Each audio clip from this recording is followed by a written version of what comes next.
कक्षा छठी के एनसीईआरटी के अध्याय 2 को हमने पढ़ लिया है। भूगोल हम शुरू कर चुके हैं। आज हम पढ़ेंगे पृथ्वी की गतियाँ अध्याय 3 को। जैसा कि आप जानते हैं कि पृथ्वी की गति दो प्रकार की है, घूर्णन एवं परिक्रमण। पृथ्वी का अपने अक्ष पर घूमना घूर्णन कहलाता है। सूर्य के चारों ओर एक स्थिर कक्ष में पृथ्वी की गति को परिक्रमण कहते हैं। पृथ्वी का अक्ष एक काल्पनिक रेखा है जो इसके अक्षांशीय सतह से 66.5 डिग्री का कोण बनाती है। वह समतल जो कक्षक के द्वारा बनाया जाता है उसे कक्षीय समतल कहते हैं। पृथ्वी सूर्य से प्रकाश प्राप्त करती है। पृथ्वी का आकार गोले के समान है, इसीलिए एक समय में सिर्फ इसके आधे भाग पर ही सूर्य की रोशनी प्राप्त होती है। सूर्य की ओर वाले भाग में दिन होता है, जबकि दूसरा भाग सूर्य से दूर होता है, वहाँ रात होती है।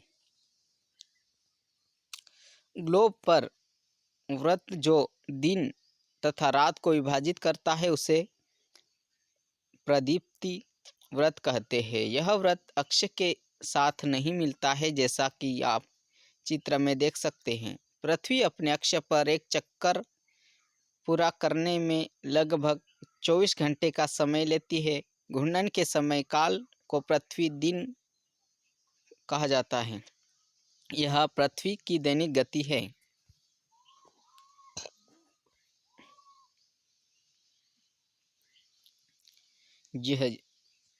यह डायग्राम आप देख रहे हैं, बताया गया है पृथ्वी के दिन और रात का समय। यह प्रदीप्ति वृत्त हो गई। ये सूर्य की ओर होने से इधर दिन है और ये अंधेरा है, क्योंकि यहाँ सूर्य का प्रकाश नहीं है। फिर आगे देखते हैं, अगर पृथ्वी घूर्णन नहीं करे तो क्या होगा। सूर्य के तरफ वाले पृथ्वी के भाग में हमेशा दिन होगा, जिसके कारण उस भाग में गर्मी लगातार पड़ेगी। दूसरे भाग में हमेशा अंधेरा रहेगा एवं पूरे समय ठंड पड़ेगी। इस तरह की अवस्था में जीवन संभव नहीं हो पाएगा। पृथ्वी की दूसरी गति जो सूर्य के चारों ओर कक्ष में होती है उसे परिक्रमण कहा जाता है। पृथ्वी एक वर्ष या 365 1/4 दिन में सूर्य का एक चक्कर लगाती है। हम लोग एक वर्ष 365 दिन का मान लेते हैं तथा सुविधा के लिए 6 घंटे को इसमें नहीं जोड़ते हैं। तो ये इस प्रकार से पृथ्वी सूर्य के चक्कर लगाती है। यह रहा सूर्य और ये रही पृथ्वी। ये घूर्णन करते हुए सूर्य के चक्कर लगा रही है। सूर्य परिक्रमण कर रही है सूर्य का, और इसी वजह से यहाँ पर पृथ्वी पर दिन और रात होते हैं।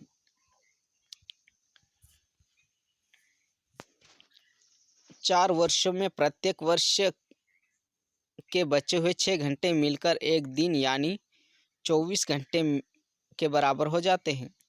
इसके अतिरिक्त दिन को फरवरी के महीने में जोड़ा जाता है। इस प्रकार प्रत्येक चौथे वर्ष फरवरी 28 माह के बदले 29 दिन का होता है। ऐसा वर्ष जिसमें 366 दिन होते हैं उसे लीप वर्ष कहा जाता है। पता लगाइए कि अगला लीप वर्ष कब होगा।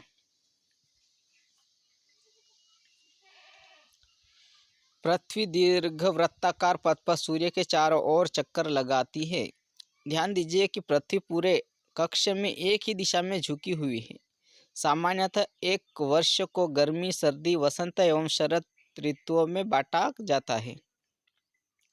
ऋतुओं में परिवर्तन सूर्य के चारों ओर पृथ्वी की स्थिति में परिवर्तन के कारण होता है।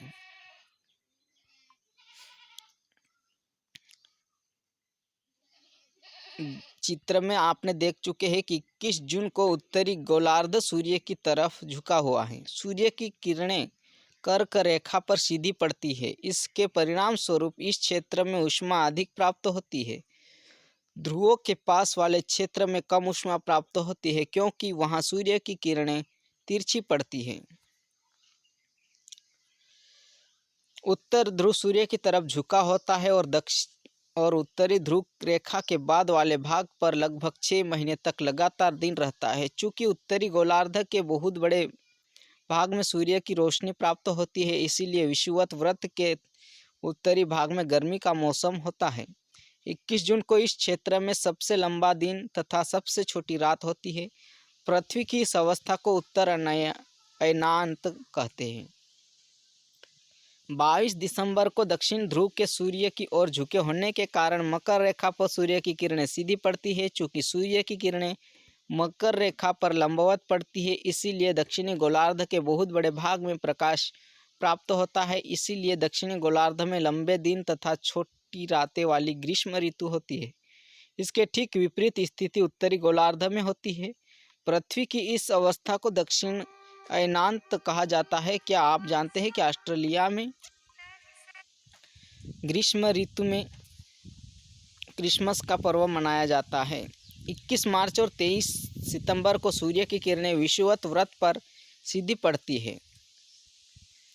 इस अवस्था में कोई भी ध्रुव सूर्य की ओर नहीं झुका होता है, इसीलिए पूरी पृथ्वी पर रात एवं दिन बराबर होते हैं। इसे विषुव कहा जाता है। 23 सितंबर को उत्तरी गोलार्ध में शरद ऋतु होती है, जबकि दक्षिणी गोलार्ध में वसंत ऋतु होती है। 21 मार्च की स्थिति इसके विपरीत होती है, जब उत्तरी गोलार्ध में वसंत ऋतु तथा दक्षिणी गोलार्ध में शरद ऋतु होती है। इस प्रकार स्पष्ट है कि पृथ्वी के घूर्णन एवं परिक्रमण के कारण दिन एवं रात तथा ऋतुओं में परिवर्तन होता है।